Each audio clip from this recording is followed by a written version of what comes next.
Sir అయిపోయింది sir. Dayakar గారు అయిపోయిందా? లేదు సార్, కాలేదు సార్. ఇంకా కంప్లీట్ ముందు ప్రీ ప్లాన్డ్ గా వాళ్ళు గొడవ చేయాలనే ఉద్దేశంతో వచ్చింది తప్పితే మన సభలో జరిగే అంశాల పట్ల వాళ్ళు కనీస బాధ్యత కూడా ఉండే పరిస్థితి లేదు అధ్యక్ష. ఈ రోజు బీఆర్ఎస్ పార్టీ నాయకులు చేస్తున్న అంశాన్ని 2 తెలుగు రాష్ట్రాలు కూడా చూస్తున్నాయి.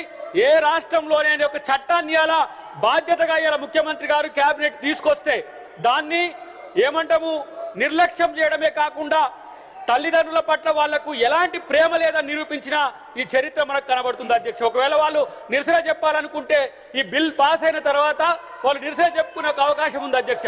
కానీ ఈ రోజు వాళ్ళు సస్పెండ్ కావడానికో సభలో వచ్చి ఇష్టం వచ్చినట్టుగా ప్రవర్తించడానికో చేస్తున్న దాన్ని నిజంగా మేమందరం కూడా సభ్యులమందరం కూడా తీవ్రంగా వ్యతిరేకిస్తున్నాం. ఒకవేళ కనుక వాళ్ళు గొడవ చేసే పరిస్థితి ఉంటే వాళ్ళను మీరు సస్పెండ్ చేయడానికి కూడా వెనకడగదని చెప్పి నేను తెలియజేస్తున్నా అధ్యక్ష. కేవలం ఒక ఇల్లు ఇంటెన్షన్తోనే ఈ సభలో ఇలాంటి చర్చను జరగకుండా ఉంచడానికే, ప్రభుత్వానికి వచ్చే మంచి పేరును రాకుండా చేయడానికే ఈ సభ్యులు ఇలాంటి ప్రయత్నం చేస్తున్నారని నాకు అనిపిస్తుంది అధ్యక్ష. ఈరోజు వాళ్ళు అనుకున్న ఏ కుట్రలు చేయాలనుకున్నా సరే ఈ బిల్లులు పాస్ అవడమే కాదు, అసలు వాళ్ళు ఈ రాష్ట్రంలో వాళ్ళ పార్టీ యొక్క తీరు చూస్తే ఏ రకంగా ఉందో మీరు చూడండి. వీళ్ళను ఉన్మాదంగా చూడాలన్నా లేకపోతే ఒక్కొక్క అభ్యర్థి ఒక్కొక్క తీరుగా ఉన్న పరిస్థితి ఉన్నది. కాబట్టి వాళ్ళని సపోర్ట్ చేసే విధంగా వీళ్ళు ఇలా ప్రవర్తిస్తున్నారు. ఈరోజు ఒక మంత్రి ఇక్కడ లక్ష్మణ్ గారు చదువుతుంటే ఆయన అడ్డుకునే ప్రయత్నం చేస్తున్నారు అధ్యక్ష. ఇది రాజ్యాంగ విరుద్ధం అధ్యక్ష. ఒక దళిత మంత్రి రోజు అక్కడ చదువుతుంటే కూడా దాన్ని డిస్టర్బ్ చేసే విధంగా వాళ్ళు బాధ్యత లేని పరిస్థితిలో ఉన్నది అధ్యక్ష. వాళ్ళకు దళితులంటే ఇష్టం లేదు, గిరిజనులంటే ఇష్టం లేదు, తల్లిదండ్రులంటే ఇష్టం లేదు, సమాజం అంటే ఇష్టం లేదు. ఇలాంటి ఒక పర్వర్టెడ్ పార్టీగా ఇవాళ బీఆర్ఎస్ మారిపోయింది అధ్యక్ష. ఈ పర్వర్టెడ్ పార్టీ అసలు ఈ రాష్ట్రానికి అవసరమా అనేది ఈరోజు మేము ఆలోచిస్తున్నాం అధ్యక్ష.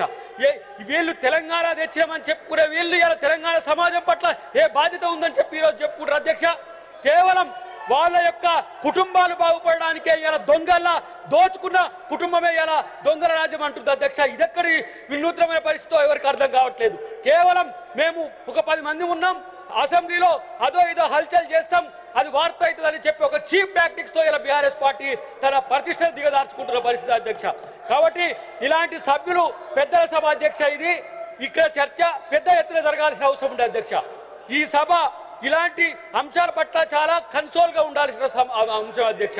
కానీ వాళ్ళు బీఆర్ఎస్ ఎమ్మెల్యేల కంటే దిగజారి వీళ్ళు ప్రవర్తించడాన్ని నేను వ్యతిరేకిస్తున్నా అధ్యక్ష. ఇది ఎమ్మెల్యేల మాదిరిగా వాళ్ళకు వీళ్ళు మద్దతు చెప్తున్నట్టుగా కనపడుతుంది అధ్యక్ష. నిన్న కడియం శ్రీహరి గారిని ఒక సభ్యుడు ఏ విధంగా ప్రవర్తించడో చూసినాం. దయచేసి సభలో అవతల సభలో జరిగిన విషయాలు సార్ ఈ సభలో ప్రస్తావించడానికి వీళ్ళు అధ్యక్ష. అందుకనే గౌరవ సభ్యులకు కూడా చెప్తా ఉన్నాను, మీరు మీ స్థానాల్లో కూర్చోండి. విన్నారా? మేమింటాం అధ్యక్ష. వాళ్ళు వినే పరిస్థితిలో ఉన్న అధ్యక్ష. ఆ సభలో జరిగిన దాన్ని తీసుకొచ్చి ఇక్కడ పెట్టుతున్నారు అధ్యక్ష. ఆ సభలో వాళ్ళు సస్పెండ్ అయ్యి వాళ్ళు ఇష్టాన్ని తీరుగా ప్రవర్తించడం వల్ల వాళ్ళు సస్పెండ్ అయ్యారు అధ్యక్ష. మరి వాళ్ళని చూసి వీళ్ళు సస్పెండ్ కావాలనుకుంటారో ఏమో తెలియదు కానీ ఇలాంటి బిల్లుల పట్ల వీళ్ళు వ్యవహరిస్తున్న తీరు ఆక్షేపణీయంగా ఉంది అధ్యక్ష. కాబట్టి అక్కడ సమస్యను ఇక్కడ కూడా తీసుకురావద్దని చెప్పి వాళ్ళకు గట్టిగా మందలిచ్చి వాళ్ళని సీట్లలో కూర్చోవాల్సిందిగా నేను మిమ్మల్ని విజ్ఞప్తి చేస్తున్నా అధ్యక్ష.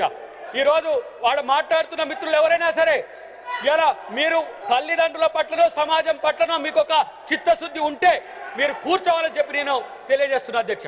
తీర్మాన్ Mallanna garu, honourable minister martial కొడతారు అధ్యక్ష.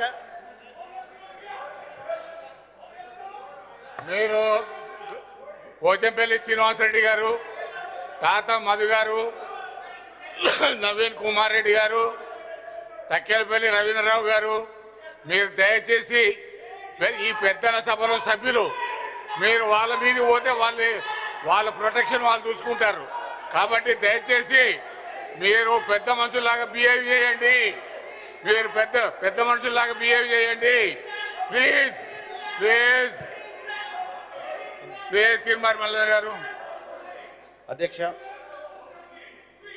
ఇవాళ ఒక చారిత్రాత్మకమైనటువంటి బిల్లు ఈ సభలో చర్చకు వచ్చినందుకు, ఈ చర్చలో పాలు పంచుకునేటువంటి అవకాశాన్ని నాకు ఇచ్చినందుకు తమరికి వినయపూర్వకంగా ధన్యవాదాలు తెలియజేస్తున్నా అధ్యక్ష.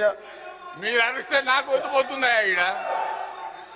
అధ్యక్ష, ఇక్కడ ఈ బిల్లు విషయంలో అధ్యక్ష చాలా అద్భుతమైనటువంటి నిర్ణయం రాష్ట్ర ప్రభుత్వం చేసింది. రాష్ట్ర ప్రభుత్వానికి నేను కృతజ్ఞతలు తెలియజేస్తా ఉన్నా అధ్యక్ష. ఈ బిల్లు చాలా గొప్ప బిల్లు తీసుకొచ్చినారు. తల్లిదండ్రుల విషయంలో బాధ్యత కలిగినటువంటి ఉద్యోగస్తులుగా ఉండాలని చెప్పి ఈ బిల్లులో చాలా అంశాలు తీసుకొచ్చినారు అధ్యక్ష. చాలా మంచి విషయం అధ్యక్ష. అట్లాగే నా తరఫున కూడా 1-2 సూచనలు చేయాలనుకుంటున్నాను అధ్యక్ష ఈ బిల్లుకు.